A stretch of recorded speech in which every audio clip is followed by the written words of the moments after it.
I've replayed that morning in my head more times than I can count. Every sound and shadow burned into memory like a scar that refuses to fade. The way the sun broke through the low clouds, painting the tarmac gold, should have been beautiful. But that day it felt almost cruel. Too calm, too quiet, like the world was holding its breath for something it already knew was coming. Back then, I was just a senior mechanic at Westfield Aviation, a private hangar outside Dallas, responsible for keeping rich men's toys from falling out of the sky. My life was simple, predictable even. I fixed planes, kept to myself, and every evening I'd drive my 10-year-old daughter, Lily, home from school, listening to her tell stories about things only a child could see in this world. The kindness in a stranger's eyes, the sadness in a bird with a broken wing, the way she said the wind whispered secrets before storms. I used to laugh at those things, thinking she'd grow out of them. I never imagined one day those same instincts would save our lives and expose something much darker. That morning started like any other. I dropped my coffee thermos as I got out of the truck, cursed under my breath, and heard Lily giggling from the passenger seat. "You always drop it, Dad. Maybe it's trying to tell you something," she teased, her voice soft but full of that light only kids have. I ruffled her hair, told her I'd be off by noon, and she could hang around the hangar office like she usually did. She loved airplanes, not because of their size or noise, but because, as she once said, they look brave when they fly away. I didn't know how to answer that then. Inside the hangar, everything smelled like jet fuel and metal polish. The crew was busy prepping a Gulfstream G700 for a flight to Aspen. It belonged to Victor Hargrove, the man people around here called the Golden Ghost, because he had the kind of money that made him invisible when it came to consequences. He owned half the companies that kept this small city running, and though I'd only spoken to him a few times, I could tell he was the kind of man who believed the world bent to his will. His planes always had to be spotless, fueled, and ready, even if it meant waking the crew at dawn. When he walked in that morning, everyone straightened up. Even the hangar manager put on a smile that didn't reach his eyes. Victor Hargrove didn't walk so much as glide. Tall, perfectly dressed, expensive watch glinting in the light. He had that magnetic arrogance that made you feel both impressed and irritated at once. He caught me checking the engine diagnostics on the jet and said, "You're the guy who keeps my wings alive, huh?" His tone was half praise, half command. I nodded, told him everything was cleared for takeoff within the hour, though truthfully, I'd heard something unusual when I ran the systems earlier. A faint rattle in the auxiliary line that didn't belong there. I made a note to check it again before sign-off, but he was already talking about time, schedules, deals to close, and how delays were for men who couldn't afford to win. Lily was sitting on a bench just a few feet from the hangar doors, drawing in her sketchbook. She waved at him, bright and fearless like she always was. To my surprise, Victor actually smiled back, though only for a second. Then, just as quickly, he turned his attention to a phone call, barking orders at someone about clearing out an investment. That's when Lily stopped drawing and stared, not at him, but at the plane. Her face changed, her eyes narrowing the way they did when she sensed something that didn't sit right. I walked over, crouched beside her, and asked if she was okay. She didn't look at me. "Dad, that man shouldn't go up today," she said quietly, almost whispering, but there was a tremor in her voice that made me freeze. I tried to smile it off. "What makes you say that, sweetheart?" She closed her sketchbook and looked at the jet again, the reflection of the silver fuselage flickering in her wide brown eyes. "The air feels wrong," she murmured. "The wind's too heavy. It's not ready to let him go." Now, you have to understand, Lily always spoke in ways that made me think of poetry more than prophecy. But that morning, there was something else in her tone, a strange certainty that didn't sound like imagination. I brushed her hair back, told her the jet was perfectly safe, that Daddy had checked every bolt himself. Still, She didn't look convinced. Her hand gripped mine, small and shaking. "Please, Dad," she whispered. "Don't let him go." Before I could respond, Victor's assistant, a sharp, impatient woman in a navy suit, called out that the jet was ready. I stood, feeling the pull of duty and confusion all at once. I looked at the diagnostic tablet still resting on the workbench and considered rechecking that noise in the auxiliary line. But the flight plan had already been approved, and the pilot was walking the tarmac for final inspection. Everyone was moving too fast, too certain, like a machine that couldn't be stopped. Victor passed us again on his way to the stairs, phone still pressed to his ear, his laughter echoing across the hangar. "I don't believe in bad luck, only bad preparation," he said to no one in particular, maybe to himself, maybe to the universe. He looked at me then and added, "If the sky wants a fight, I'll win it." I remember thinking how absurdly confident he sounded, like even gravity would step aside for him. Lily tugged at my sleeve, her eyes welling up. "Dad, tell him not to go," she said, louder this time, almost desperate. People turned, a few of the ground crew, the pilot, even Victor paused on the metal stairs, his hand gripping the railing. For a split second, silence filled the hangar, the kind that hums in your ears and makes every sound sharper. Then he laughed. Not kindly, not cruelly, just with the casual disbelief of a man who thought he was untouchable. "Your little one's got a wild imagination," he said, waving it off. "Don't worry, sweetheart. I've been flying longer than you've been alive. I'll be fine." He winked at her, adjusted his cufflinks, and disappeared into the cabin. The engines began to hum, their rhythm deep and steady, but underneath it I heard that same faint rattle again, the one I'd promised myself I'd double-check. For a heartbeat, I almost called the pilot to cut power. Almost. But then the hangar manager shot me a look, the kind that said, "Don't make a scene," and I swallowed the instinct. I told myself it was nothing, that it was just my nerves, that Lily was only reacting to the noise, to the tension, to something she couldn't understand. She pulled away from me then, stepping toward the tarmac. "Dad, please," she whispered again, and this time her voice cracked. I'll never forget the way her small hands trembled, or how her gaze stayed fixed on that jet, like she could already see what was coming. The pilot waved his final signal. The wheels rolled. The hangar filled with the roar of engines, so loud it drowned out everything else. Her voice, my heartbeat, even the whisper of the wind, she said, felt wrong. And when she whispered, "Dad, tell him not to go," my heart froze. When the Gulfstream's engines thundered to life, it felt as though the air itself was trying to warn us, the way thunder grumbles before a storm breaks. I remember standing there with grease still on my hands, watching Victor Hargrove through the glass of the cabin window. He was laughing at something on his phone, perfectly composed. A man who had never once believed that the world could say no to him. That sound, his laughter, was the last note of normal before everything began to unravel. Victor had the kind of story America loves to mythologize. He'd started with nothing. At least that's what the magazines said. Born in Detroit, son of a factory worker and a school teacher, he'd clawed his way into power through a mix of charm, risk, and a brand of arrogance that could make a room tremble. In the 80s, he flipped bankrupt auto shops into a luxury engineering firm. In the 90s, he gambled everything on private aviation. By the time I met him, his empire stretched across 3 continents, his name carved onto hangars, towers, and even one of the runways at this very airfield.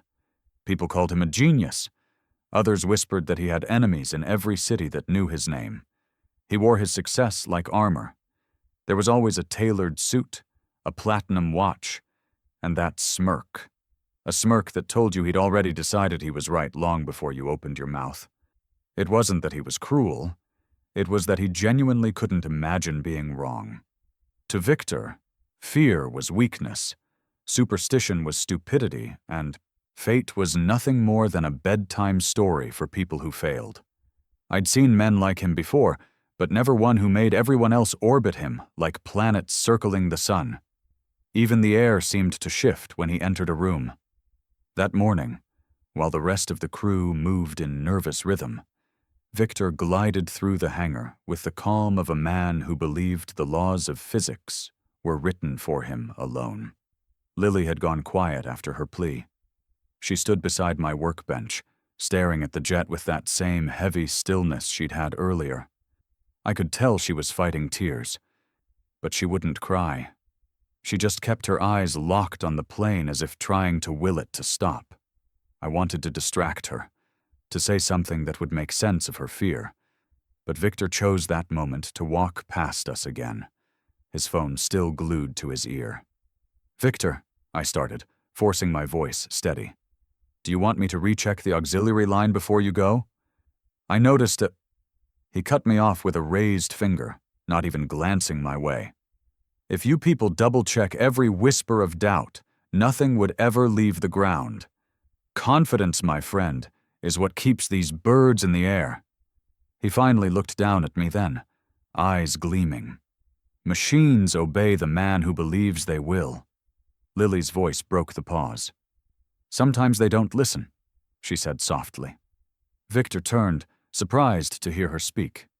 "What's that, sweetheart?" She hesitated, clutching her sketchbook. "The air's not right today. You shouldn't fly." For a moment, I saw something flicker in his expression. Not fear exactly, but curiosity, like a man humoring a ghost story. Then he smiled, that perfect, rehearsed smile that had sold billions in investments. "You sound like my mother used to," he said. "She believed in signs, too. Birds flying low, dreams that warned of storms. But I learned young that the only omen worth listening to is logic." He crouched to her level, still smiling. "You know what happens when people listen to fear? Nothing. Absolutely nothing. They stay small." Lily didn't answer. She just looked at him with those wide, steady eyes that never blinked when something felt wrong. I felt a knot twist in my stomach, a strange mix of embarrassment and unease. "Come on, honey," I said quietly. "Let's step back." Victor straightened, brushed off his sleeves, and said to me, "Raise your daughter to question the world, but don't let her question progress. Fear kills more dreams than failure ever did." Then he walked away, chuckling, as if he'd just delivered a sermon on strength. Outside, the weather was shifting. The wind had picked up, pushing against the hangar doors hard enough to make them rattle. The sky wasn't dark yet, but there was a thickness to the clouds, a gray weight that dimmed the sun. One of the junior mechanics swore he felt static on the railings, tiny sparks that made the hair on his arms stand. I told him to ground the cables again just to be safe. Inside the cockpit, the pilot ran through the pre-flight checklist. Every indicator blinked green. The auxiliary rattle I'd heard earlier had vanished, or maybe it was just drowned out by the thrum of the turbines. I kept telling myself everything was fine, that I was being paranoid. But something in the air felt different. Charged, unsteady, like the moment before a lightning strike when the world goes silent. Lily tugged at my sleeve again. "Dad," she whispered, "the sky's angry." I wanted to laugh it off, but I couldn't. "It's just wind, sweetheart. Happens before takeoff sometimes." She shook her head. "No, it's the same feeling I get before Grandma's old lamp flickers out, like something is about to stop breathing." I didn't know what to say to that. I just stared at the jet, gleaming under the strip lights, beautiful and cold. Victor emerged again with his assistant, barking orders about time zones and meetings, his voice slicing through the low hum of engines. He carried himself like the storm outside didn't exist, like he could buy his way through gravity if it ever dared oppose him. The crew followed his lead, masking their discomfort behind routine. When he reached the bottom of the stairs leading up to the jet, Lily called out again, her voice trembling but clear. "Please, sir, don't go. The sky doesn't want you to." Every head turned. Even the wind seemed to pause. Victor stopped mid-step, one foot on the metal stair, and looked back. For a moment no one breathed. Then, with that same polished calm, he laughed. It wasn't a loud laugh, but it echoed across the hangar, cutting through the sound of the turbines like a blade. "The sky doesn't want me to?" he repeated. "That's a new one. I've been told to stay grounded by accountants, lawyers, even my ex-wife, but never by the weather." He looked at me. "Your daughter's quite the storyteller." "She's just nervous," I managed, though my throat felt tight. He gave a half smile. "Aren't we all?" The pilot signaled that everything was ready. The assistant gestured to her watch. Victor turned back to the stairs, pausing only long enough to toss over his shoulder. "Tell her not to worry. The sky works for me." That was it. The words hung there, proud and impossible, as the door closed behind him. The engines roared louder, a deep vibration that shook the concrete beneath our feet. I should have stopped him. I know that now. But all I could do was hold Lily's hand and pretend the noise in my chest was just the turbines, not my conscience. She pressed closer to me, her voice barely a whisper. "He's not supposed to go, Dad. Something's wrong with that sound." And she was right. Beneath the steady hum, there was that faint metallic rattle again, almost hidden but still there, like a heartbeat out of rhythm. I told myself it was harmless, just loose, paneling, something that could wait until the next maintenance cycle. But even as I said it, my skin prickled. The hangar manager waved for clearance. The pilot gave a thumbs up. The sky had turned the color of tarnished silver. The wind twisted, carrying with it the smell of rain and fuel. I glanced at the control panel one last time, feeling the tremor of power beneath my boots, and every instinct inside me screamed to stop the flight. I didn't move. Neither did the others. Fear can silence a man faster than authority ever could. As the jet began to roll forward, Lily let out a sound I'll never forget. Not a scream, but something smaller, sharper, like the breath you take right before you break. He walked toward the jet anyway, and I felt something inside me scream. There are moments in life when silence doesn't feel empty. It feels like a weight pressing against your chest, like the air itself is demanding you to say something, to do something.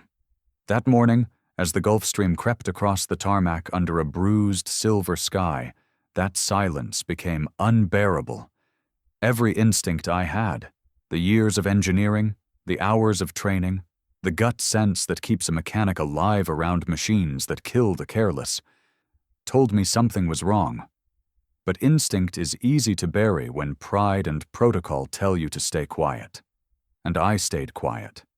I remember the way Lily's small hand gripped my coveralls, her fingers trembling as if she were holding on to more than just fabric. Her voice was barely audible under the roar of the engines. "Dad, please stop him," she said, her words stretching like a thin wire pulled tight. I wanted to tell her that everything would be okay, that the sky didn't take orders from little girls or worried fathers. But when I opened my mouth, no words came out. I could feel her heartbeat against my arm, rapid and desperate, and in that second, my confidence cracked. I took one step forward, ready to wave down the pilot, but my manager's voice cut through the hangar, sharp and impatient. "Clear the path. Let them taxi." That was it. Procedure over instinct. Chain of command over conscience. I watched as Victor's jet inched toward the runway, sunlight sliding off its polished metal like liquid gold. The sight should have been beautiful. It usually was. But that morning, it felt like watching something sacred walk into a grave. Behind me, one of the younger technicians, Manny, stood frowning at his checklist tablet. "Chief," he called out, "you hear that? The right stabilizer's humming weird. Might be a hydraulic vibration?" I turned toward the sound he pointed out. The hum was faint, almost hidden beneath the layered noise of engines and turbines. I hesitated. "You logged it?" "Yeah, but there's no fault code," he said, eyes narrowing. "It just doesn't sound right." He was new, 6 months on the job, still the kind of kid who trusted his ears more than the system readouts. I should have backed him up. I should have told him to flag it, ground the jet, take another 5 minutes to run the calibration again. But instead, I glanced at the hangar clock, 8:47 a.m., and heard my manager barking at the tower for final clearance. Victor Hargrove didn't wait for anyone. Delays weren't in his vocabulary, and anyone who caused one usually didn't last long around here. "Forget it," I said finally, the words heavy in my throat. "He's rolling out already." Manny hesitated. "You sure?" I nodded. "I'll check it when he's back from Aspen. It's probably just the wind pushing the ailerons." The lie came easy, smoother than it should have. It wasn't the first time I'd ignored a doubt for the sake of keeping peace, but it was the first time the doubt felt like a scream I was trying to muffle with my own hands. Outside, the sky had darkened to a pewter gray, the kind of color that usually makes pilots glance twice at the forecast. A low rumble echoed from somewhere far beyond the horizon. Not thunder, not yet, but a vibration that made the hangar windows quiver. The crew started dispersing, everyone pretending not to feel the unease creeping through the air. We'd done hundreds of launches, but this one felt wrong in a way none of us could admit. Lily stood rooted beside me, tears welling in her eyes, the reflection of the jet shimmering across them. "Dad," she said softly, "I don't like the sound the sky is making." I knelt in front of her, tried to smile, but my voice shook. "It's just wind, sweetheart. Airplanes like wind, it helps them fly." She didn't smile back. "That wind doesn't want to help." Her words landed like stones. I turned toward the runway again, trying to drown them out with the hum of turbines and static on the radio. The tower's voice crackled over the speakers. "Gulfstream 704 cleared for takeoff, runway 27 right." That was the moment, the one I've replayed every night since. I could have shouted. I could have waved my arms, signaled an emergency, pulled the breaker, done anything to stop the motion that had already begun. But I didn't, because men like Victor Hargrove didn't listen to men like me, and somewhere deep inside, I told myself that physics, not intuition, ruled the sky. The jet began to roll. Its engines roared, blending with the wind until it became one massive sound. Alive, relentless. I could feel it in my bones, like a pulse out of sync with my own. Lily pressed her face against my chest, sobbing quietly, her words muffled. "He's not supposed to go." Manny muttered something behind me, something about the stabilizer again, but his voice was swallowed by the rising thunder. The smell of burning jet fuel thickened in the air, sharp and metallic, stinging my throat. I looked at the gauges, the screens, the polished surfaces, and told myself that everything was fine, that the hums, the vibrations, the clouds, they were all coincidence. Then I saw Victor through the cockpit glass. He wasn't looking outside. He was talking to his assistant, grinning, gesturing with that same careless charm, as if his entire world was proof that fear belonged to lesser men. He raised a hand and waved toward the hangar. At first, I thought it was a gesture of thanks, but the smirk on his face made it clear. It was mockery, a goodbye laced with arrogance. Lily saw it, too. She pulled away from me, her cheeks streaked with tears, and shouted, "Stop! Please stop!" Her voice cut through the air, small but piercing. A few of the ground crew turned, startled, but no one moved. You don't interfere with a takeoff once it's cleared. Everyone knows that rule. The jet picked up speed, wheels biting into concrete, engines screaming louder, higher. The air shimmered with heat and sound. My palms were slick with sweat, the wrench in my pocket suddenly feeling like a useless relic of responsibility. I kept thinking about that rattle, about Manny's concern, about the way Lily's voice shook when she said the sky was angry. My mind raced through every possibility. Loose panel, cracked hose, misaligned valve. But it was too late for all of it. The machine was already in motion, committed to the air, the nose lifted, the landing gear compressed. The world seemed to hold its breath. And in that breath, I felt something snap inside me, some primal awareness that no amount of data could explain. The air pressure dropped, My ears popped, and for one impossible instant, I swore I heard the plane groan as though it was resisting its own ascent. "Dad," Lily whispered, clutching my hand so tight it hurt. "He shouldn't go. The sky doesn't want him." I looked down at her, at the tears carving tiny paths through the grease on her face, and something inside me broke. I wanted to scream stop, to run onto the runway, to do anything but stand there frozen by rules, by fear, by the weight of a world that taught men like me to obey instead of act. But before I could move, the jet lifted cleanly into the air. The sound changed, softer now, fading as it climbed higher. The engines blended into the hum of wind and distance. Around me, the crew began to relax, tension bleeding out into nervous laughter, small talk, relief. My manager clapped me on the shoulder, saying something about another perfect launch. But I couldn't answer. My eyes stayed fixed on the shrinking dot against the clouds. My stomach turned cold. Somewhere deep in my gut, I knew this wasn't relief. It was the stillness before something terrible.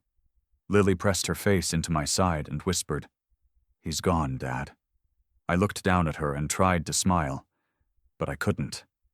I didn't have words for the ache twisting inside my chest, for the way my silence had turned into guilt before the sky even closed behind that jet. The airfield went quiet again. Too quiet, as if the world had decided to pause out of respect for the inevitable. It was the last time I saw that man alive. The sky had already swallowed the Gulf Stream by the time the wind settled.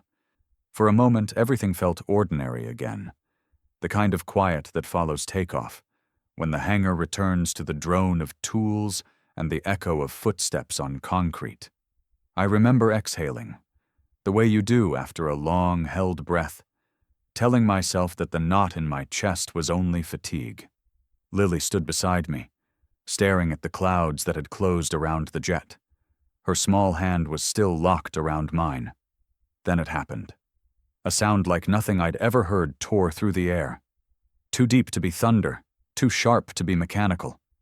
It hit first as pressure, a thump in the chest, before the noise arrived, roaring across the field with a force that made the earth tremble.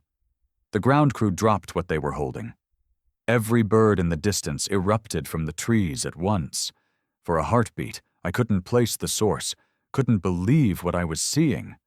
And then the horizon lit up. A bloom of orange and white rose against the gray sky, brilliant, wrong, expanding faster than the mind could register. It wasn't fire the way you see it in movies.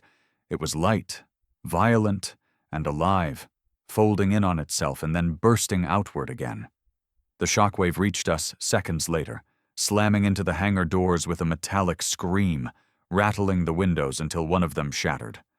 The sound ripped through my skull, leaving only the ringing that follows catastrophe. Someone shouted for everyone to get down. I threw myself over Lily, the two of us hitting the floor hard. The air smelled of fuel, hot metal, ozone. Debris, tiny, glittering pieces, rained across the tarmac like black snow. When the noise finally began to fade, all that remained was the wail of alarms and the shriek of distant sirens. I lifted my head and looked toward the runway. There was nothing left of the jet's shape, only a column of flame reaching into the clouds, pulsing in waves as if the sky itself was breathing fire. Around me, voices overlapped, orders, prayers, disbelief. Someone was yelling to call the tower, another to shut down the fuel pumps. Lily didn't move. For a second, I thought she was in shock. Then she pushed away from me and stumbled forward, eyes wide, staring at the inferno. "Dad, it's him," she whispered. "He's still up there." I caught her before she could run onto the tarmac. "No, sweetheart, you can't."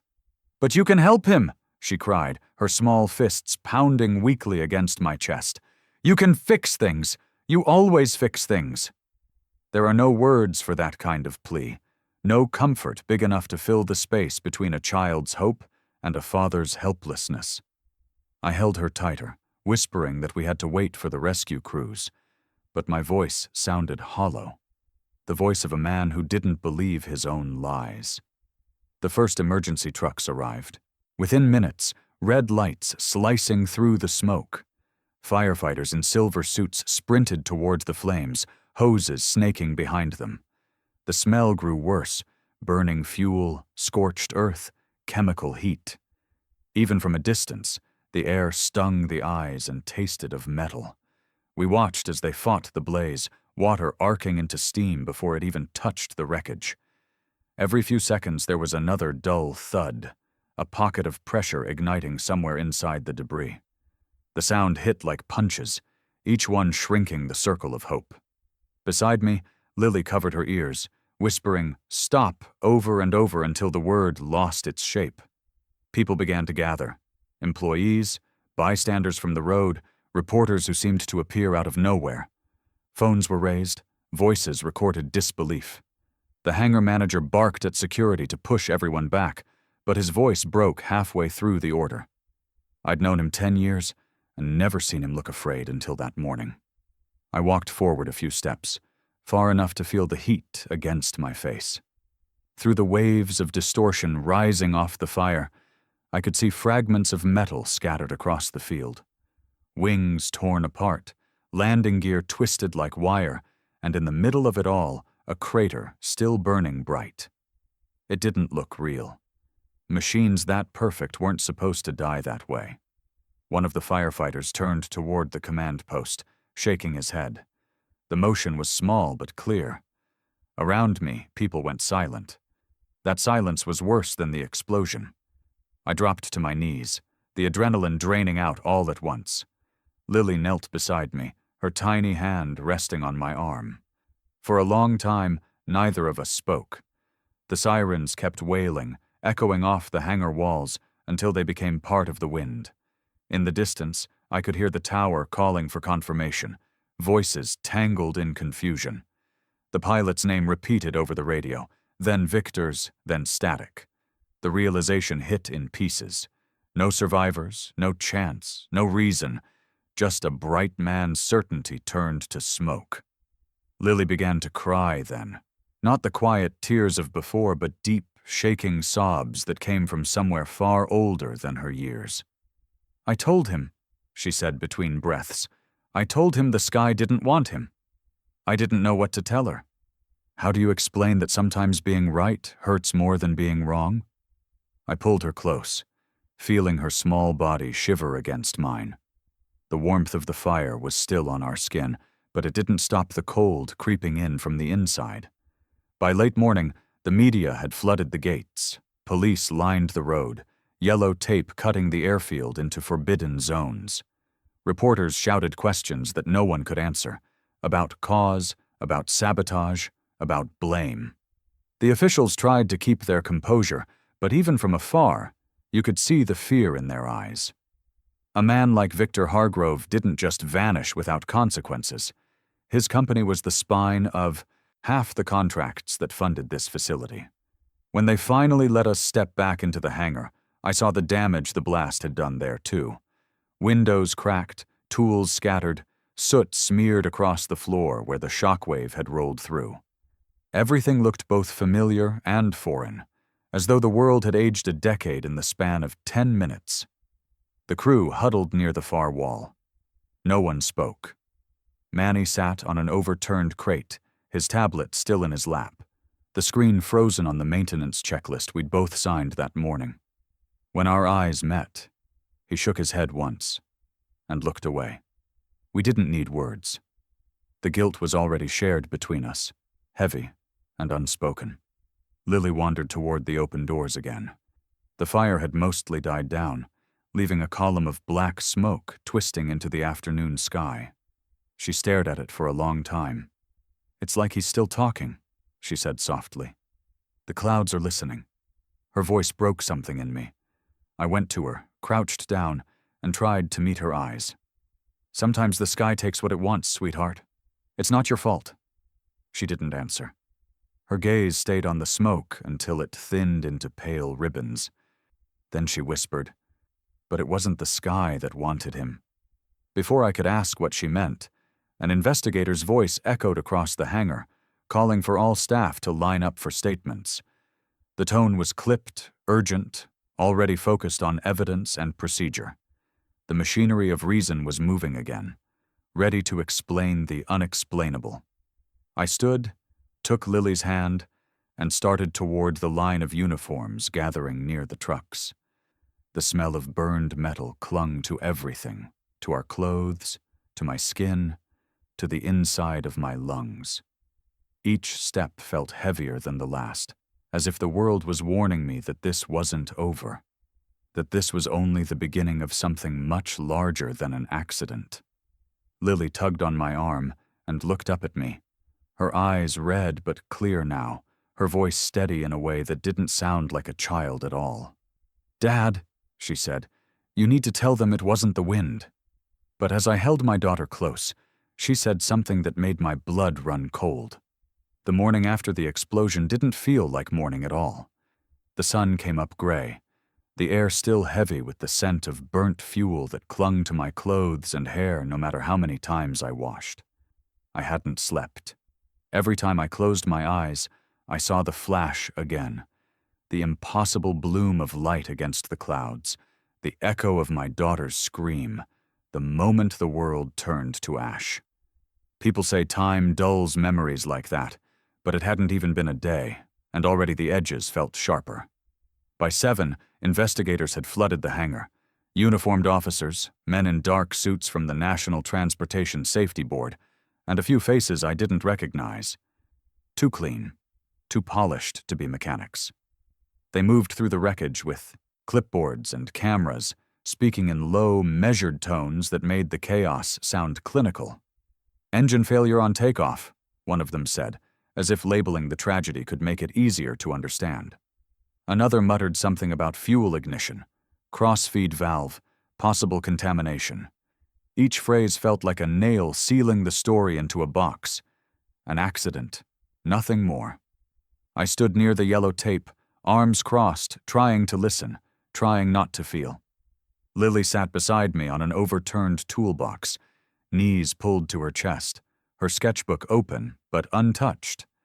She hadn't spoken since the night before. I kept watching her out of the corner of my eye, waiting for tears, questions, anything that made sense for a child who'd just seen death. But she only stared at the smoldering horizon where the jet had vanished. When the lead investigator approached me, I expected anger or blame, but his face was almost sympathetic. "You're Daniel Cross, right? Lead mechanic on the aircraft?" "Yes, sir." He nodded, glancing at his notes. "We'll need your maintenance logs, inspection reports, anything from the last 24 hours. Routine procedure." I handed him the tablet Manny and I had used. He flipped through the screens quickly. "Everything looks standard. No red flags." "There was a sound," I said before I could stop myself. "Before takeoff. A vibration." He paused. "Logged?" "No, it cleared on the diagnostics." "Then it's not relevant." He said it like a period, not a discussion. "Preliminary analysis suggests a turbine failure. We'll confirm once we've recovered what's left of the engine housing." The words felt too neat, too quick. I wanted to argue, to say that planes don't just explode mid-air from routine malfunctions, not ones this new, not under clear weather. But Lily's small hand tugged at my sleeve. I looked down, and she finally met my eyes. "Dad," she whispered, "I saw someone." Her voice was so soft I thought I'd imagined it. "What do you mean, sweetheart?" "Before he left." She swallowed hard. "There was a man near the jet. He was wearing a vest, like the crew, but he wasn't one of your friends. He bent down by the stairs and put something under the belly." I froze. "Lily, that could have been one of the fueling techs." She shook her head quickly. "No, he didn't have a fuel truck. He looked around first, like he didn't want anyone to see him." The investigator was already walking away, and I didn't dare shout after him with something that sounded like a child's imagination. Instead, I knelt beside her, trying to keep my voice steady. "You're sure?" Her eyes filled again. "You always tell me to notice details, Dad." I noticed. For a long moment, I couldn't speak. Guilt began to settle in my stomach like lead. I wanted to believe she was mistaken, that she'd seen a reflection or a mechanic she didn't recognize. But a part of me, the part that had ignored every warning that morning, couldn't dismiss her so easily. By noon, the hangar was closed off completely. The crew was ordered to remain on site for questioning. Manny sat beside a vending machine, his hands shaking as he tried to open a bottle of water. "They're saying it was the left engine," he muttered when I approached. "Total failure. But that doesn't make sense, Dan. The readings were perfect." "They're saying whatever keeps the paperwork clean," I replied. "You hear anything about the black box?" He shook his head. "Not recovered yet. They'll find it, though. They always do." Across the room, our manager was talking to a pair of officers, his face pale. I caught only fragments. Insurance, press coverage, company reputation. Not a word about Victor as a person, not a whisper of responsibility. Just damage control. When the questioning reached me, it lasted barely 10 minutes. The officer recorded my statement, nodded when I repeated the official story, then handed me a card. "We'll be in touch if we need follow-up." It felt rehearsed, pre-written, as if the outcome had already been decided. By evening, the fire had been extinguished, the wreckage loaded onto flatbeds bound for the analysis hangar. The news called it a tragic mechanical failure. Every network had Victor's face plastered across the screen. Archived interviews, stock photos, headlines about legacy and loss. They spoke of him like a legend, not a man who had laughed at the wrong warning. At home that night, the house felt too quiet. Lily sat at the kitchen table, drawing again. The lines were dark and jagged this time. An airplane broken in the sky, tiny flames falling like rain. I poured a cup of coffee I didn't need and stood watching her. "You should sleep," I said. "I can't," she murmured without looking up. "He's still loud." The words chilled me. "Who?" "The man I saw." She looked up now, eyes red from crying. "He looked at me before he went behind the jet. He smiled. I thought he was just being nice, but it wasn't that kind of smile." My chest tightened. "You think he caused it?" "I know he did." I wanted to believe she was just trying to make sense of chaos, the way children do, turning the incomprehensible into a story where evil has a face. But the more I replayed the morning, the more the details refused to align. The missing seconds on the diagnostic readout, the unlogged vibration, the way my manager had avoided my eyes afterward. 2 days later, the NTSB released a preliminary statement. Catastrophic engine failure, cause undetermined. The phrasing sounded deliberate, a placeholder for closure. The same day, Manny was sent home on temporary leave. He called me that night, voice trembling. "Dan, they told me not to talk to anyone. They said I should forget what I heard before takeoff, that it wasn't important." "What did you hear?" "That rattle we talked about. It stopped, right before they powered up. Just stopped, like someone cut it off." He hesitated. "I think someone tampered with the system to hide it." The line went dead before I could answer. That was the moment I realized this wasn't over. Someone wanted the truth buried before it even surfaced. The next morning I returned to the hangar under the pretense of retrieving my tools. The tape was gone, the cleanup complete, but the smell lingered. I walked along the edge of the tarmac where the jet had last touched ground. There, half buried in the soot, was something small and twisted. A piece of metal no larger than my palm. It looked like part of a connector clamp, scorched black. When I turned it over, I saw faint markings that didn't match the manufacturer's serial numbers. I slipped it into my pocket before anyone noticed. Driving home, the radio played another report. "Officials confirm mechanical malfunction. No foul play suspected." The words sounded distant, unreal, like they belonged to someone else's story. I gripped the steering wheel tighter, replaying Lily's voice in my head. He smiled. That night, after she fell asleep, I sat alone in the garage, the tiny piece of metal resting on the workbench under a single bulb. It didn't look like much, just burned alloy, but the edges were too clean, as if it had been cut rather than torn by the explosion. I traced the grooves with my thumb, thinking of Victor's laughter, of the way the wind had shifted, of every instinct I'd ignored. I wanted to believe the investigators, to trust that chaos sometimes needs no villain. But every logical thought collided with one image. The man my daughter said she saw, bending under the jet, smiling when he thought no one was watching. The next day, when I brought Lily to school, she hugged me tighter than usual.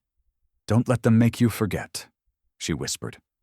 I promised I wouldn't, though I didn't yet know what keeping that promise would cost. That evening, I drove back to the airfield and parked outside the gates. The runway lights blinked in perfect rhythm, indifferent to the ghost of what had burned there. Somewhere in the dark, beyond those lights, the truth waited, buried under reports, sealed behind silence. I decided to find out what really happened that day, no matter what it cost. Night changes the sound of an airfield. The constant hum that fills the day fades to a low, mechanical heartbeat. Fans spinning somewhere in the dark, metal cooling after long use, the wind dragging dust across concrete. It's a different kind of silence, one that feels like it's listening. That was the sound waiting for me when I slipped past the security gate 2 nights after the official investigation ended. The guard at the main post had been dozing in his truck. The cameras, I knew, were set to sweep every 90 seconds. I'd memorized their rhythm years ago. Old habits die, hard for men who live by checklists. My badge still worked. No one had revoked it yet, so the scanner blinked green as I slid inside the service entrance. Every step echoed more than I wanted it to. The hangar smelled the same: jet fuel, cleaning solvent, metal. But underneath there was something new, something sharp and chemical. They'd scrubbed the place, pressure-washed the floors, replaced the shattered glass, yet the ghosts of the explosion lingered. I paused beside the workbench where Lily had sat, drawing, just days earlier. The bench was empty now, polished to look untouched. I ran a hand across it anyway, feeling the grooves of her pencil marks faintly under my palm. I told myself I was only there to retrieve a few personal tools, but that was a lie. I needed to know if my daughter was right, if the blast that killed Victor Hargrove had been planned. In the far corner, behind the storage racks, a door that should have been locked hung slightly open. I pushed it with my shoulder. Inside was the maintenance bay we'd sealed for inventory last week. The overhead light flickered once, then steadied, throwing long shadows across the floor. At first glance, everything seemed normal. Rows of parts, crates, spare panels. But then my eye caught a crate stenciled with numbers I didn't recognize. I crouched beside it and pried the lid just enough to peek inside. Inside, instead of standard turbine fittings, were small cylindrical canisters, silver and sealed, tagged with a logo I'd never seen: Novagen Industries. They weren't on any parts manifest I'd signed. The label read, "Prototype Combustion Additive." I'd been in this business 15 years. Nothing about those words belonged in civilian aviation. A noise behind me made me flinch, the scuff of a shoe against concrete. I turned fast, heart hammering, but it was only Manny, standing in the doorway with his hands raised. "Jesus, Dan," he hissed. "What are you doing here?" "I could ask you the same." He stepped inside, glancing over his shoulder before pulling the door shut. The lines under his eyes looked deeper than before, his face pale.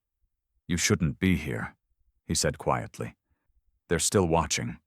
"Who's watching?" He hesitated, eyes flicking toward the cameras mounted in the corner. "Not the company you think you work for." I waited. He swallowed hard. "Those canisters. You found them, didn't you?" I didn't answer, but the way his shoulders sagged told him enough.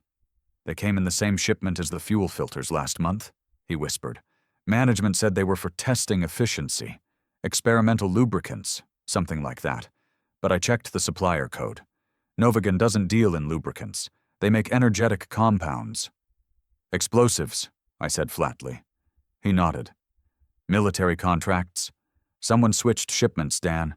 The wrong parts went into Victor's plane, or the right ones, depending on how you look at it. I stared at him. Why didn't you tell the investigators? Because I like breathing. His laugh was short, bitter. After the explosion, 2 of the logistics guys who handled the manifest got transferred. One's phone disconnected. The other. No one's heard from him since. You start asking questions. You disappear. My mouth went dry. You think someone killed him? I think someone made sure this looked like an accident. A clang echoed somewhere outside the bay, metal on metal. We both froze. Manny killed the light, and we waited in the dim glow from the emergency exit sign, listening. Footsteps passed down the main aisle, slow and deliberate. Whoever it was had a flashlight. Its beam swept across the far wall before moving on. I held my breath until the sound faded toward the offices. When the silence returned, Manny leaned close. Dan, promise me you'll drop this. You've got a kid. You don't want her caught up in this. Too late for that, I said. She's the reason I'm here. He looked at me for a long moment, then reached into his pocket and pressed a folded piece of paper into my hand. This is the tracking number from that shipment. If you're stupid enough to keep digging, start there. But if anyone asks, you never saw me tonight. Then he was gone, slipping through the shadows like a man already halfway erased. I stayed a few minutes longer, heart still racing, trying to process what I'd heard. The logical part of my mind screamed that it didn't make sense. Corporate sabotage, switched parts, military compounds. It sounded like something out of a thriller, not the quiet world of maintenance logs and safety checks I'd lived in for years. But the other part of me, the one that had listened to Lily's trembling voice, knew it fit too perfectly. Before leaving, I took one of the canisters from the crate, wrapping it in an old rag. If I could prove what it was, maybe I could force someone to listen. Outside, the wind had picked up again, carrying the low hum of distant traffic. I slipped through the gate and drove home without headlights until I hit the main road. Every shadow in my mirrors looked like a tail. When I pulled into my driveway, Lily was waiting on the porch in her pajamas, clutching her sketchbook. My stomach twisted. She should have been asleep. You were at work, she said, not asking. I nodded, too tired to lie. Just checking something. She studied me for a long moment, then said quietly, The bad man was there again. I froze halfway up the steps. What do you mean? I saw him from my window. She pointed toward the hill overlooking the neighborhood. He was parked up there, same smile. He looked at our house. A chill crawled up my spine. You're sure? I don't forget faces, Dad. I pulled her into my arms, trying to mask the fear crawling through me. It's okay. You're safe. Here. But even as I said it, headlights flickered once on that distant road before vanishing. Inside, I locked every door and window, double-checked them twice. Then I laid the wrapped canister on the kitchen counter and stared at it under the light. My hands were shaking. The label was scorched, but the safety seal was intact. A warning symbol barely visible under the soot read, Volatile under compression. The same kind of compression a jet engine produces on takeoff. It wasn't proof yet, but it was enough to know Lily had been right. Someone had planted something on that aircraft. The explosion hadn't been a tragedy of mechanics. It had been precision. Sleep was impossible. I sat at the table until dawn, the hum of the refrigerator the only sound. At 6:03 a.m., my phone buzzed with a text from an unknown number. Stop digging. No name, no reply when I called back. Just that message, like a breath against my neck. I went to the hangar again the next day, this time during daylight, pretending to check on the cleanup crew. My manager spotted me from across the floor, his usual forced smile gone. Didn't expect to see you back so soon, Dan, he said. I wanted to grab a few tools. He stepped closer. You should take some time off. Let this blow over. Something in his tone. It wasn't concern. It was warning. His eyes darted towards the office window, where a man in a dark suit stood watching us. I recognized him from the investigation team, though he hadn't worn a badge this time. My stomach tightened. "Who's he?" "Consultant," my manager said too quickly. "Company liaison. Don't worry about it." But I did worry, because when I turned to leave, the man in the window lifted his phone and snapped a picture of me. That night, I sat beside Lily as she drew another picture, this one of the hangar, shadows stretching long behind it, a small figure watching from the doorway. She didn't look up as she spoke. "Dad, you have to be careful. The shadows aren't quiet anymore." Her words sank deep, the way truth does when it wears the voice of a child. And the person behind it all was someone I trusted.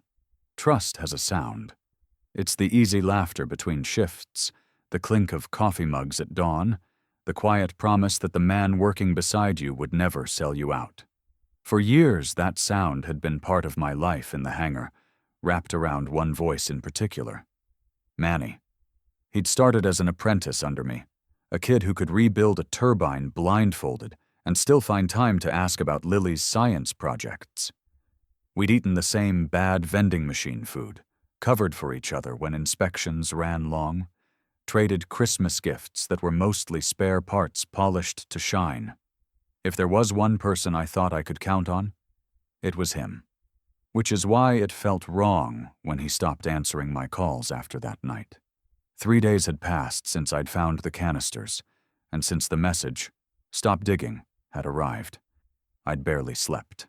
Every knock at the door sounded like trouble. Every parked car looked like a watcher.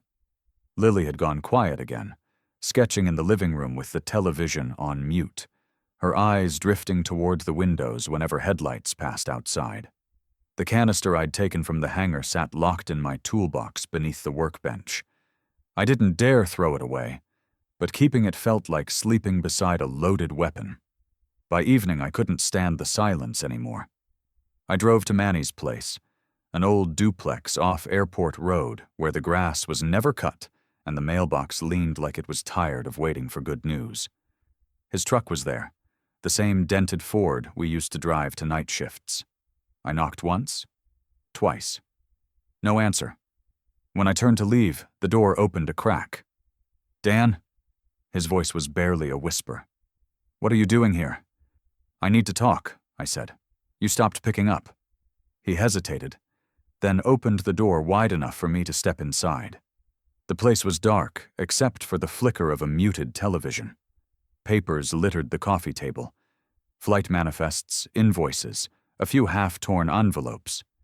The air smelled of stale beer and fear. "I shouldn't even let you in," he muttered, locking the door behind me. "You shouldn't have come." "Why? Because someone's following you too?" He didn't answer. Instead, he ran a hand through his hair and sank onto the couch. "They came to see me," he said finally. "2 guys in suits, said they were from corporate security, asked what I told you." "And what did you tell them?" "The truth, that I didn't know anything." He looked up, eyes rimmed red. "But they didn't believe me. They said if I valued my job, or my life, I'd stay quiet." I sat opposite him. "You knew about the Novagin shipment." He flinched. "I didn't know what it was, I swear. They told me it was a performance enhancer for the fuel line. Just sign the delivery, log the numbers, move on." "Who told you?" He shook his head. "You don't get it, Dan. This isn't just the company. There are people above them, investors, partners, the kind of people who make things vanish." I leaned forward. "You're talking like you've met them." He hesitated too long. That silence told me more than words could. "Manny," I said slowly, "did you take money?" His shoulders sagged. For a long time he stared at the floor. Then he nodded once, small and broken. "It wasn't supposed to go that far," he whispered. "They said it was just a test run, that the additive would burn cleaner, no risk. They paid me $5,000 to install the regulators myself, off record. $5,000, Dan. You know what I make in a month? Half that." I felt the room tilt. "You installed it?" He nodded again, face pale. "I thought it was harmless. Then I saw the specs afterward. That stuff, whatever it was, changes pressure tolerance. Under heat, it destabilizes. When Victor's jet hit full thrust, it turned into a..." Bomb, I finished. He buried his face in his hands. I didn't know, I swear. They promised me they'd remove it before final testing. Said it was temporary, just to collect data. When the explosion happened, I thought I was going to die anyway. I stood, pacing, trying to breathe. You killed 6 people. Don't say that. His voice cracked. I didn't know. You chose not to know. He looked up, eyes wet. You think I sleep at night? Every time I close my eyes, I see it. I see that fire. He reached into his jacket pocket and pulled out a folded envelope. They sent me this yesterday. No return address. 5,000 more. Hush money. They said it's to help me move on. The sight of that envelope made my stomach turn. And you were going to take it? He hesitated. I was going to run. A floorboard creaked behind us. We both turned. Lily was standing in the hallway doorway, her small figure half hidden by the shadows. I hadn't even realized she'd followed me from the car. Her face was pale, eyes wide. Dad, she whispered, you said he was your friend. My heart stopped. Lily, go wait outside. She didn't move. He made it happen. Manny stood quickly, his hands raised as if warding off the accusation. Kid, listen, it wasn't... Go, I said again, sharper this time. She ran, the door slamming behind her, footsteps pounding down the porch steps. When I turned back, Manny looked destroyed. She wasn't supposed to hear that, he muttered. You shouldn't have brought her here. I didn't know I was walking into a confession. He stared at me, something shifting behind his eyes. Regret, fear, then something harder. You can't tell anyone, he said quietly. I already did, I lied. The investigators know. It's only a matter of time before they trace the payments. He went still. You're bluffing. Try me. He reached for the envelope again, but not to hand it over, to pull something else out. My pulse spiked as I saw the glint of metal. Not a gun, thank God, but a wrench. Heavy, rust-stained, the kind we used on landing gear bolts. Put it down, I said. I can't. His voice broke. You don't understand. If this gets out, they'll kill me. They'll kill you too. Manny, listen to yourself. He took a step closer. Give me the canister, Dan. I know you took one. They said you did. Give it to me, and maybe they'll let us both walk away. I stared at him, the betrayal finally settling like ice in my veins. You told them I had it. I didn't have a choice. His hands trembled. They already knew. The sound of tires on gravel cut through the thick air outside. Headlights swept across the curtained window, flooding the room with pale light before sliding away. We both froze. Another car door slammed, closer this time. Manny's voice dropped to a whisper. They found me. Before I could answer, he lunged forward, grabbing my arm. You have to get her out of here, he said. Take your daughter and run. Tell her I'm sorry. Who are they, Manny? Who paid you? He opened his mouth, but before he could speak again, headlights appeared in the darkness. The glare of those headlights cut through the front window like a blade. For a second I couldn't move. It was the kind of light that paralyzes you because your instincts already know it means danger. Manny's face drained of color. They're here, he whispered. Then, before I could stop him, he shoved the envelope into my chest. Take it. Go. What about you? Go. He yanked open the back door, motioning toward the alley. I turned and ran, heart hammering. Outside, the air was cold, heavy with the smell of rain. I sprinted toward the car where Lily waited, her small face pressed against the window. The second she saw me, she unlocked the door, eyes wide with fear. Dad, who's out there? Seatbelt, now, I said, starting the engine. Behind us, another car door slammed, then another. I saw figures moving in the mirror. 2, maybe 3. I didn't wait to count. Tires screeched as I pulled away from the curb, gravel spitting from the tires. We didn't stop until the city lights faded in the distance. I pulled off an old service road near the industrial park, lungs burning, hands shaking so badly I could barely keep the key steady. Lily was crying quietly beside me. I reached for her hand, trying to breathe, trying to think. "Manny?" she asked. I stared out at the empty road. He stayed behind. The words tasted like guilt. I hadn't even seen if he'd made it out. When the adrenaline finally eased, I opened the envelope Manny had forced into my hands. Inside were two things: a USB drive and a folded page torn from a maintenance log. On the back, scrawled in his handwriting, were 3 words. Victor knew first. For a moment I couldn't breathe. Victor Hargrove. The man whose arrogance had filled that hangar, whose confidence had been louder than the engines themselves. What could he have known? I started the car again, heading toward home, every instinct screaming that we weren't safe but with nowhere else to go. When we pulled into the driveway, I told Lily to go inside and lock every door. She obeyed without arguing this time. I sat in the garage, the engine ticking as it cooled, staring at the USB drive. Finally, I plugged it into the laptop on my workbench. The screen blinked once, then loaded a single folder labeled Tesseract.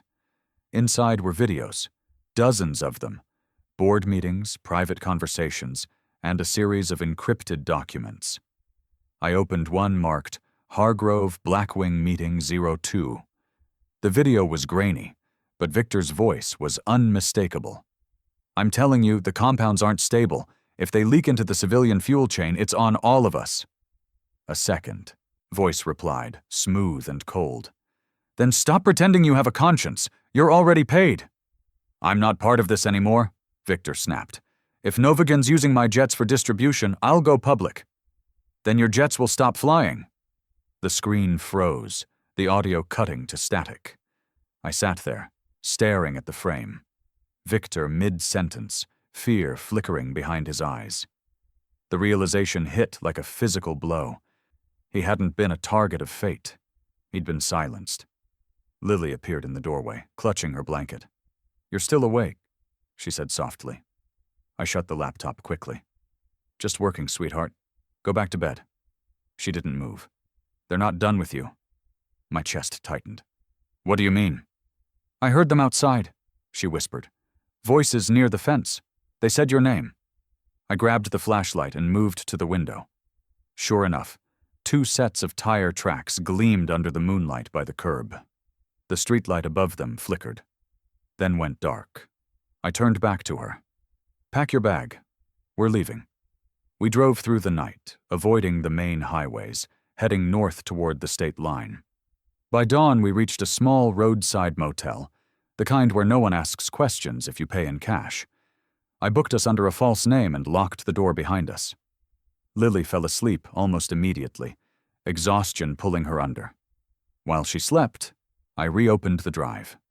There were more files, contracts between Novigen and a shell company named Arcadia Holdings. Buried inside one of them was a list of private jets retrofitted in the last 6 months. The final name on the list: Hargrove Aviation, Dallas Unit. My hangar. My hands trembled as I scrolled. These weren't just accidents, they were field tests. Someone had been using civilian aircraft to test volatile compounds under the guise of performance enhancement. And Victor, for all his arrogance, had found out. I thought of Manny's terrified eyes, the men in suits, the warning text. This wasn't corporate corruption. It was conspiracy. A knock startled me out of the thought. Not on the door, on the window. Soft. Twice. I grabbed the flashlight and shone it outside. Nothing. Then a folded note slipped under the door. My heart stopped. I waited a few seconds, then picked it up. "You're in over your head. Walk away before your daughter pays for your mistake." I tore the note in half, though my hands were shaking so hard it barely ripped straight. When Lily woke later, she noticed. "They know where we are, don't they?" I forced a smile. "Not for long.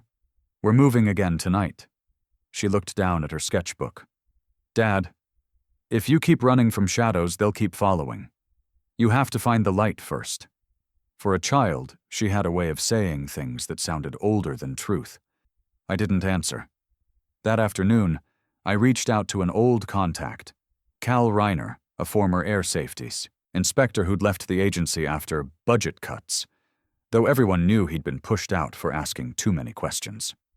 When I told him I had evidence that might connect Novigan to the explosion, he didn't hesitate. "Meet me at the freight yard tonight," he said. "Come alone." The sun was sinking when I parked near the chain-link fence. Cal was already there, leaning against a pickup, cigarette glowing in the dusk. He looked older, thinner, the kind of man who'd spent years looking over his shoulder. "I knew something stank about Hargrove's crash," he said, exhaling smoke. "You're lucky you got out alive. These people clean up their messes fast." I handed him the USB drive. "Everything's on there. If anything happens to me—" He waved a hand. "Save the melodrama. I'll look into it. You get your kid somewhere safe." Before I could reply, his phone buzzed. He glanced at the screen, frowned, and silenced it. "We'll talk again once I verify this." He got in his truck and drove off, leaving me alone under the flickering yard lights. I didn't notice the dark sedan parked across the street until it pulled out a moment later, following him. That was the last time I saw Cal Reiner alive. 2 days later, the news reported a vehicular accident off Highway 24. His truck had gone off the bridge. The USB drive was never recovered. Lily and I had been hiding in a cabin I'd borrowed from a friend outside the city limits. I thought we were safe. But that night, as I was locking the back door, I heard something from inside. The faint creak of a floorboard upstairs. "Lily?" I called. No answer. I climbed the steps, the old wood groaning under my boots. Her backpack was on the bed, her sketchbook open on the floor, the last page unfinished. It was a drawing of the cabin. 2 small figures standing by the door, and a third shadow watching from the trees. I felt my stomach drop. Outside, the night was still. Too still. I called her name again. The only reply was the whisper of leaves moving in the wind. And then, my daughter disappeared. At first I thought she was hiding. Lily had always loved playing games like that, slipping behind doors or under blankets just to see how long it would take me to find her. I told myself she'd grown restless, maybe gone to sketch the trees outside. I called her name, the sound trembling in my throat, and listened for that small laugh she always gave before jumping out. But the cabin only answered with silence. Thick, heavy, wrong. Her flashlight was still on the nightstand, beam angled toward the ceiling. The batteries hummed faintly, but the bulb flickered, dying. I felt the air shift. There was a draft, faint but steady, coming from the back of the house. The window over her bed stood open a few inches, curtain flapping like a slow heartbeat. Outside, the gravel beneath the sill was disturbed. Footprints, shallow but fresh. I ran out barefoot, calling, her name into the dark, my voice swallowed by the forest. Nothing. Only the echo of my own panic coming back at me. My lungs burned. I sprinted toward the dirt road, eyes scanning for movement, light, anything. The only sound was wind pushing through pine. By the time I reached the highway, dawn was bleeding into the sky. I flagged down a truck, the driver wide-eyed at the sight of me, barefoot, shaking, still calling for a girl who wasn't there. He let me use his phone. The sheriff's department sent 2 deputies. They asked routine questions. When did I last see her? What was she wearing? Any reason she might run away? Their tone was calm. Too calm. Like this was just another lost child report that would resolve itself by morning.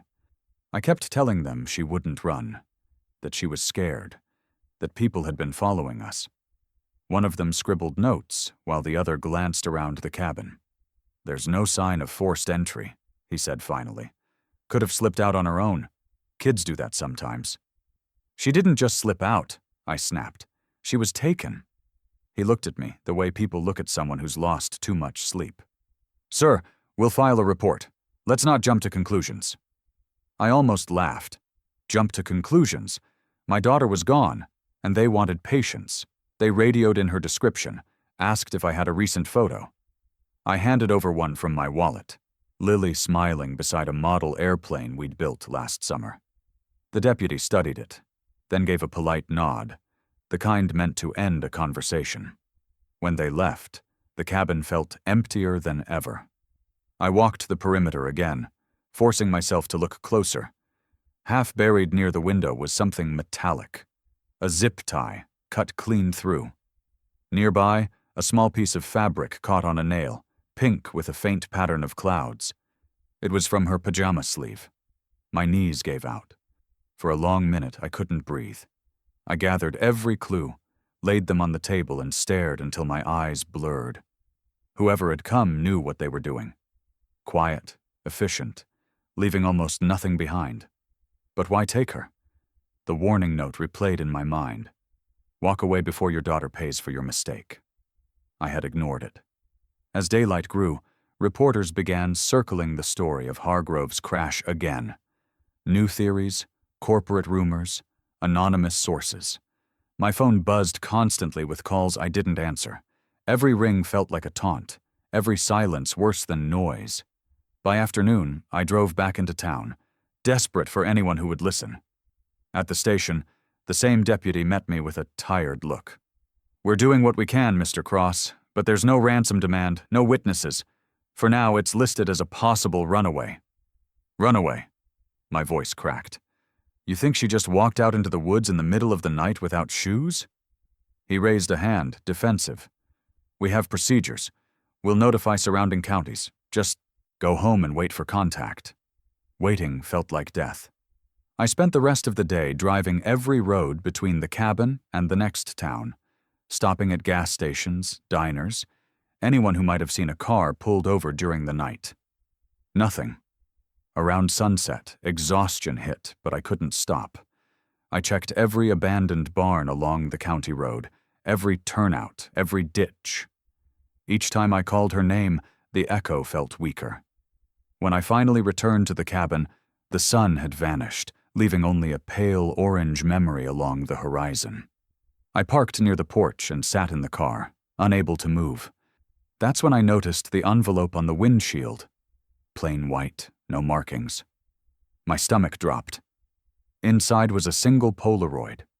It showed Lily sitting in what looked like the back of a van, her hands folded in her lap, eyes open but dry. A strip of tape covered her mouth.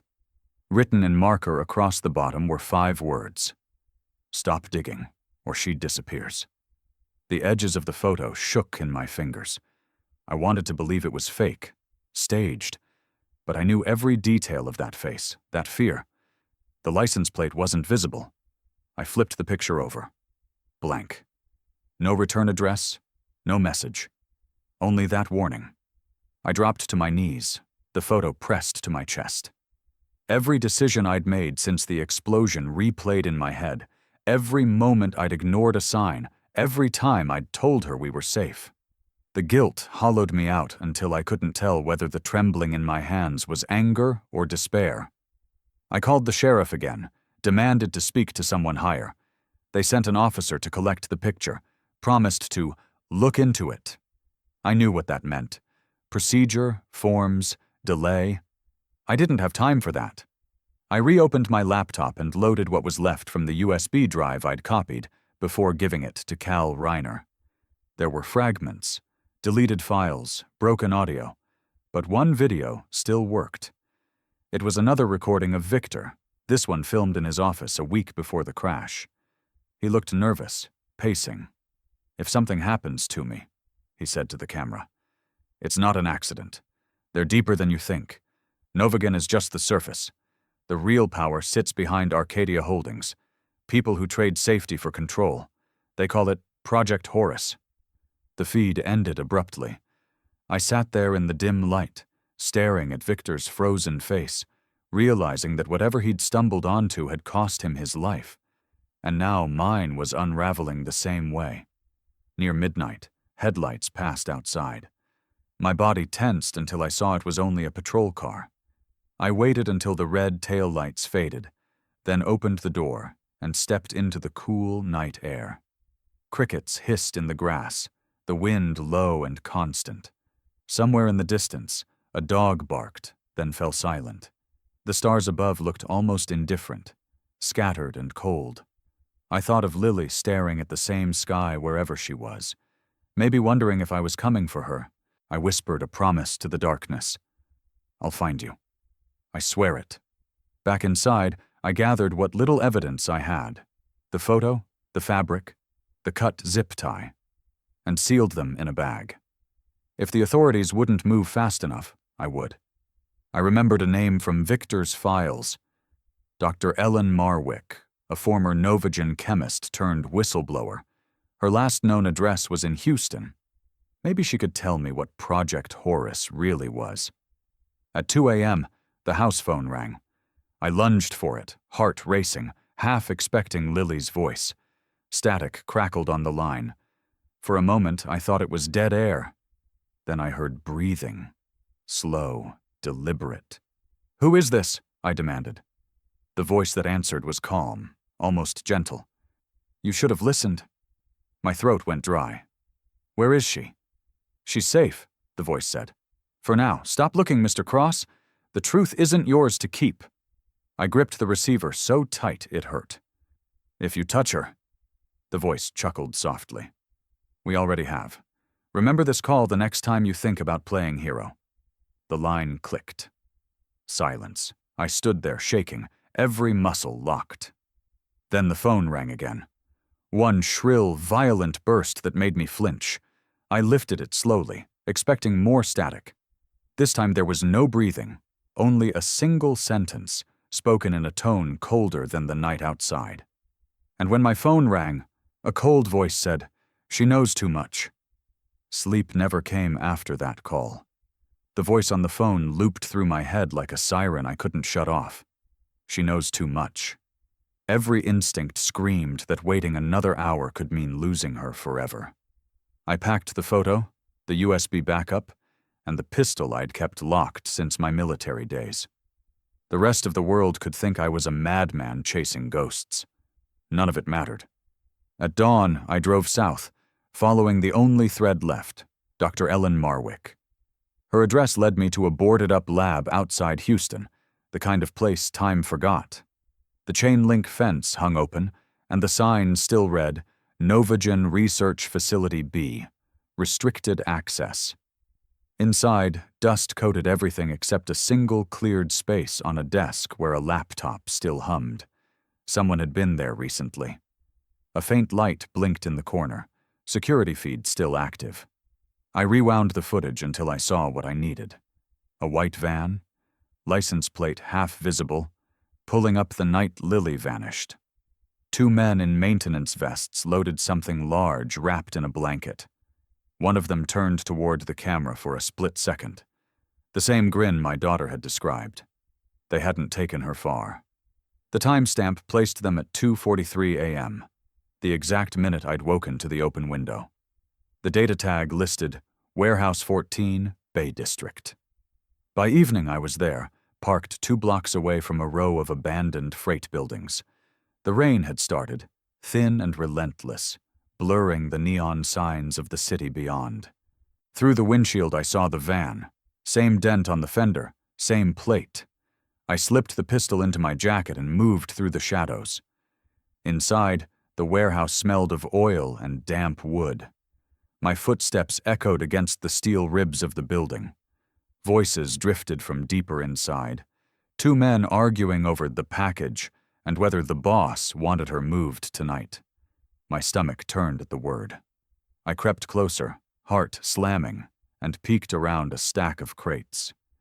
Lily sat tied to a chair under a hanging bulb, her face pale but alive. She saw me, eyes widening, but didn't make a sound. I mouthed, "Wait." One of the men, a tall one with a shaved head, was pacing near her. "The guy's got the files," he said. "If he doesn't hand them over, we end it." The second man checked his watch. "He'll come. They always come." They were right. I waited until the tall one stepped aside, then swung a loose pipe from the floor. The crack against his shoulder sent him sprawling. Before the other could draw his gun, I slammed him with a crate lid, the sound reverberating through the empty space. Lily screamed, the sound slicing the air. "Dad!" I ran to her, cutting the ropes with a box cutter. "Are you hurt?" She shook her head, tears mixing with the rain dripping from the broken roof. I knew you'd come. We have to move. We sprinted toward the back exit, but headlights flashed through the front bay doors, more vehicles pulling in. I pushed her behind a forklift as footsteps thundered across the concrete. Shouts filled the air. I fired once, the echo deafening, and a figure dropped near the doorway. We ran, weaving between crates, metal shrieking as bullets ricocheted off the walls.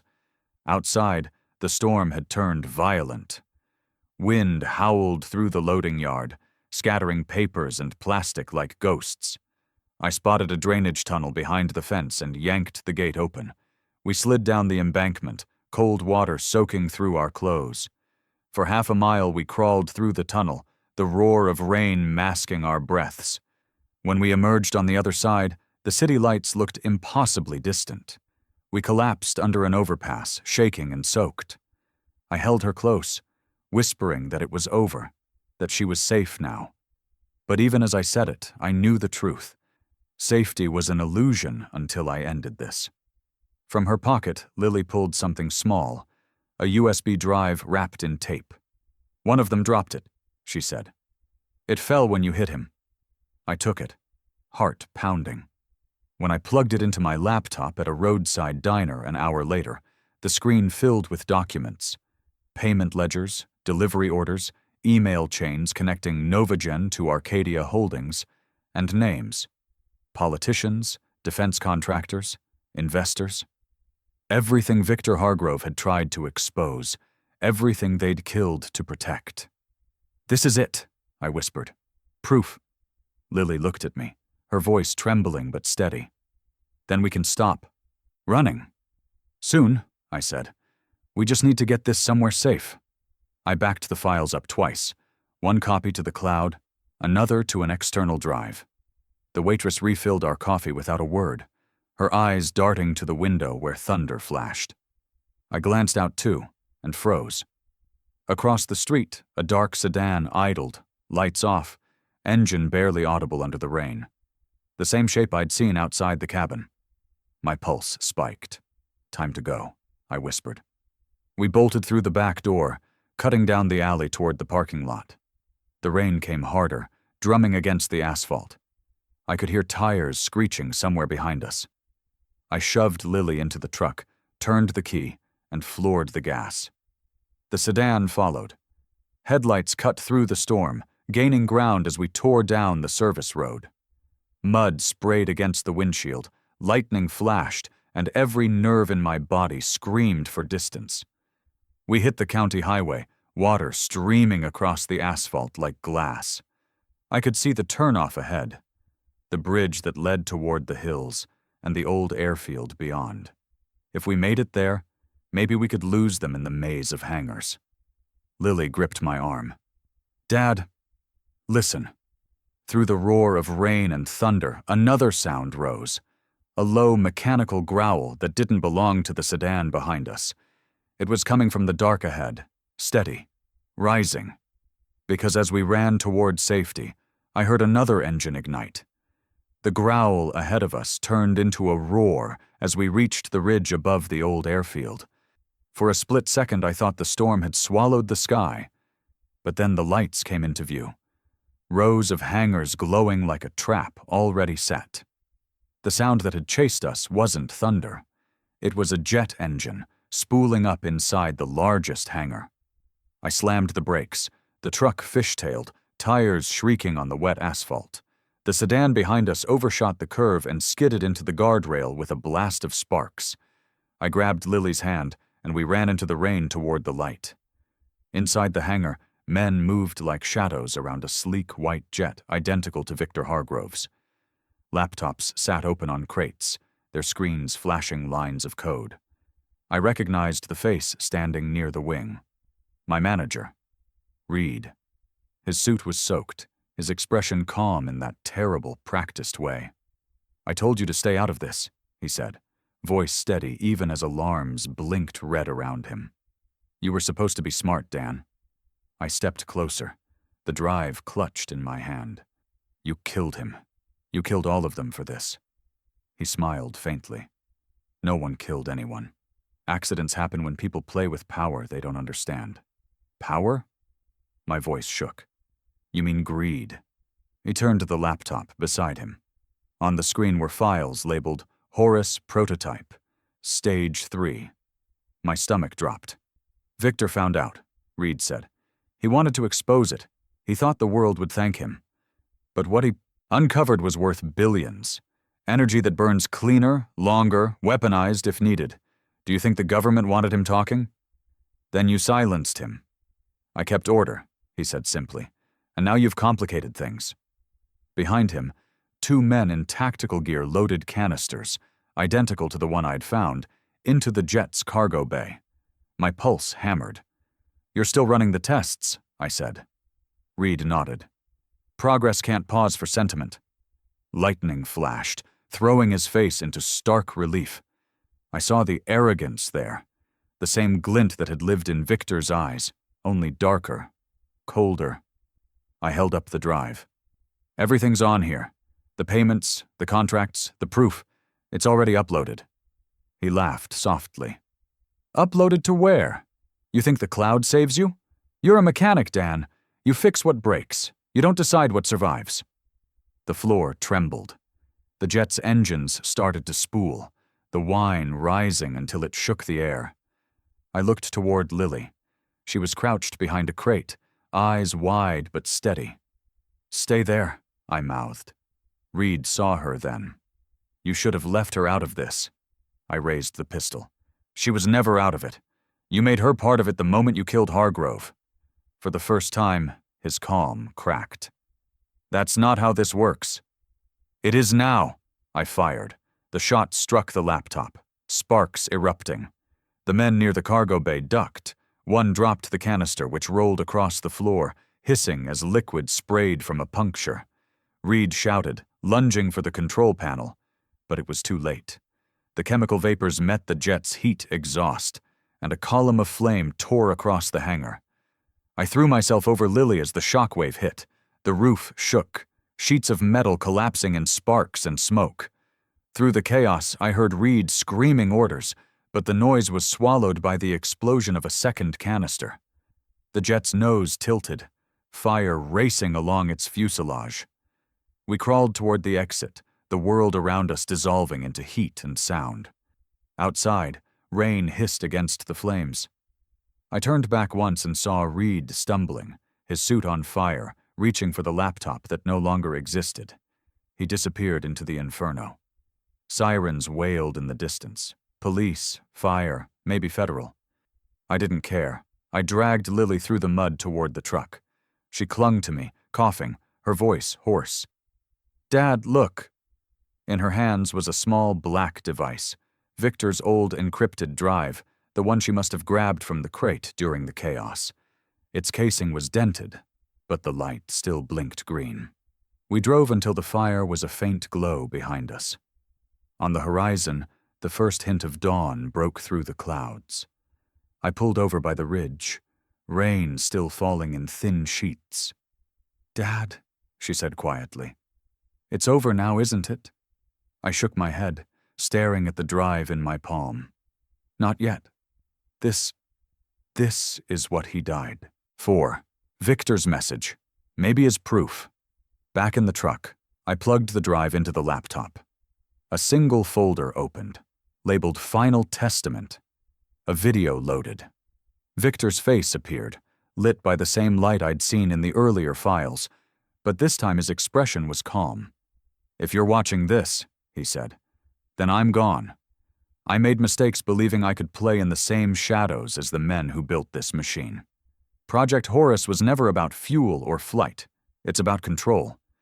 Every disaster, every accident, another data point for the ones who think they own progress.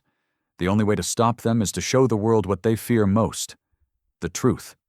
The file ended, leaving only static. Lily reached over and closed the laptop gently. Outside, the fire at the airfield burned low, smoke twisting into the rising light. I held her close, the adrenaline fading into exhaustion. We did it, I whispered. We made it out. But even as I said it, I could see something different in her eyes. Not relief, but understanding, deep and unsettling. She looked out the window towards the horizon, her voice quiet but certain. "Dad," she said, "you don't understand yet." I turned to her. "Understand what?" She met my eyes, the flicker of dawn reflecting in hers. But what my daughter said next changed how I saw everything. For the first time in what felt like years, the air was quiet. The storm had passed, leaving the highway glistening beneath the thin light of dawn. I pulled the truck onto the shoulder and killed the engine. The silence that followed wasn't empty. It was alive. The kind of silence that comes after survival. Fragile and sacred. Lily sat beside me, watching the clouds shift above the horizon. Her face was streaked with soot, her hair tangled, but her eyes were steady. Too steady for a child who had seen what she'd seen. "You said I don't understand," I murmured, turning toward her. "Tell me, sweetheart. What did you mean?" She hesitated, looking down at her hands. "You always told me to notice everything," she said softly. "The little things people ignore. I did that, Dad. That's how I knew." "Knew what?" "That something bad was going to happen to Mr. Hargrove," she whispered. "When he came to the hangar that day, everyone looked at him like he was a hero, but no one really looked at him. His pilot's hands were shaking when he signed the pre-flight sheet. The men near the stairs kept glancing at each other, like they were counting something in their heads. Even the wind sounded wrong, like it was pushing against the jet instead of around it." She looked up at me. "I didn't know why I knew. I just saw what nobody wanted to see." Her words hit harder than any truth I'd ever faced. It wasn't magic. It wasn't some strange intuition. It was awareness. Pure, unfiltered observation. The kind adults lose when the world teaches them. That logic is safer than feeling. I'd spent my whole life trusting numbers, instruments, checklists, and yet a 10-year-old had seen what I'd ignored. I rested my hand on the steering wheel, my knuckles still raw from the fight. "I should have listened to you sooner." She leaned her head against my shoulder. "You listen now." For a long time, we just sat there, the rising sun warming the glass. Down the road, the smoke from the hangar fire was still visible, a dark smear fading into morning. The news would call it a tragedy, a freak accident, maybe a gas leak or fuel mishap. They'd never speak the words sabotage or conspiracy. They never do.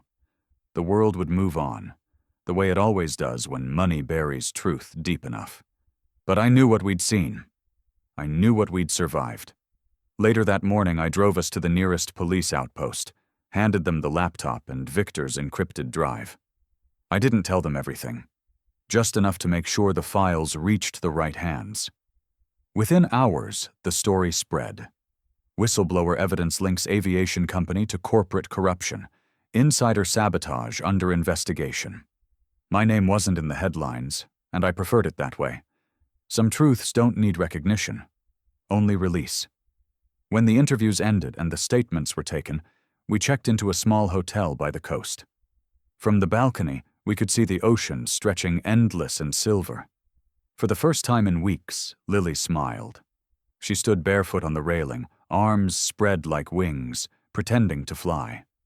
"Do you think he's at peace now?" she asked. "Who?" "Mr. Hargrove." I thought about the man whose arrogance had become his undoing, the empire he'd built, the warnings he'd laughed at. I thought about the moment he'd looked down at my daughter and brushed off her fear as childish nonsense.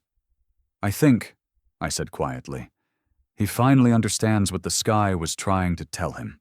She nodded, satisfied with that answer, and went back to sketching in her notebook. As she drew, I looked at her, really looked at her, and realized how much she'd changed. Not in age, but in the quiet strength that comes from seeing too much too young. I wondered what the world would make of her one day. This small soul who saw patterns where others saw noise, who felt danger in the shift of air, who noticed the tremor in a stranger's hand. That night, after she'd fallen asleep, I stood on the balcony again. The waves crashed below, constant and ancient, and for the first time since the explosion, I allowed myself to breathe. I thought about fate, the word that men like Victor had mocked, that men like me had feared. Maybe fate wasn't about luck or superstition. Maybe it was the name we give to the moments when arrogance collides with consequence. I thought about my silence that morning, about how easily logic had drowned instinct, and I swore I'd never make that mistake again. Sometimes the smallest voice in the room is the one carrying the warning. Sometimes innocence sees what experience refuses to. Behind me, Lily stirred, half asleep. "Dad?" "Yes, sweetheart." "Are we done running now?" I smiled faintly. "For now." She yawned. "Then can we watch the sunrise again tomorrow?" "Every morning," I promised. She drifted back to sleep, her breathing slow and even. I stayed there until the horizon burned gold and the night finally gave up its hold on us. The world outside was already forgetting. The news cycle shifting, the headlines cooling. But that didn't matter. What mattered was that truth had survived long enough to be heard. I turned back toward the sea, the wind lifting the edge of Lily's sketchbook where she'd written something on the last page. In her careful handwriting were the words, "He laughed at fate, and fate laughed last." I closed the book gently, feeling the weight of it, the weight of everything we'd lost and everything we still had. Then I whispered into the quiet morning. "You were right, kiddo. You were right all along. If this story gave you chills, take a second to breathe, and tell me in the comments what you would have done if you were in my place. Your thoughts keep these stories alive.